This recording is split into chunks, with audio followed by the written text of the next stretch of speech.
കുട്ടികളെ. അപ്പോൾ ഇവിടെ നല്ല മഴയായിരുന്നു കേട്ടോ. മഴ പെയ്ത് തോർന്നതേ ഉള്ളൂ. അപ്പോൾ ഇന്ന് വൈകിട്ട് ചൂടുവെള്ളമൊക്കെ ചൂടാക്കി കേട്ടോ. വൈകിട്ടാണ് കുളിച്ചത്. കുളിച്ചിട്ട് വന്നിട്ടാണെങ്കിൽ ഇരിക്കാനും പറ്റാത്ത ഒരു സൈസ് എന്തോ ഒരിത്. വിശപ്പല്ല, പിന്നെ എന്തെങ്കിലുമൊക്കെ കഴിക്കാൻ കിട്ടിയാൽ കൊള്ളാമെന്നൊരു ഫീലിങ്. ചൂടുള്ളതോ പൊരിച്ചതോ വറുത്തയൊക്കെ എന്തെങ്കിലും കിട്ടിയാൽ മതിയൊരു ഫീലും. അങ്ങനെ കട്ടൻ ചായ അങ്ങ് വെച്ചു കേട്ടോ. കട്ടൻ ചായ വെച്ച് പിന്നെ ഇവിടെ ഒന്നും മേടിച്ചൊന്നും ഇരിപ്പില്ലായിരുന്നു.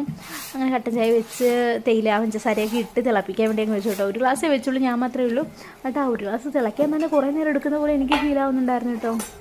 ഒത്തിരി സമയമില്ലായിരുന്നു. കാര്യം എനിക്ക് എന്തെങ്കിലും കഴിക്കാൻ മഴ പെയ്ത് തുറന്നുകൊണ്ടായിരിക്കാം. അങ്ങനെ വെച്ചു കേട്ടോ.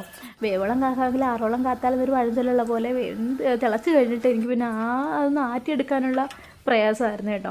അങ്ങനെ എന്താണ്ട് മഴയൊക്കെ തോർന്നതേ ഉള്ളൂ. അങ്ങനെ തിളപ്പിച്ചു ഊറ്റിയൊക്കെ എടുത്ത് പിന്നെ നമ്മൾ സ്വന്തം ഇരിപ്പിടായ വാതിക്കലോട്ട് തന്നെ പോയിട്ട് അവിടെ പോയിരുന്ന് ചായ കുടിക്കാമെന്ന് വിചാരിച്ചപ്പോൾ നമ്മൾ കൂട്ടുകാരെ ഇന്ന് കണ്ടില്ല കേട്ടോ. മഴയുണ്ടായിരിക്കും. അപ്പോൾ tata bye bye, see you. കട്ടൻ ചായ തിളപ്പിച്ച് പ്രൊഫസറാണ് കേട്ടോ കേട്ടത്. അപ്പോൾ സബ്സ്ക്രൈബ് ചെയ്യാൻ മറക്കല്ലേ.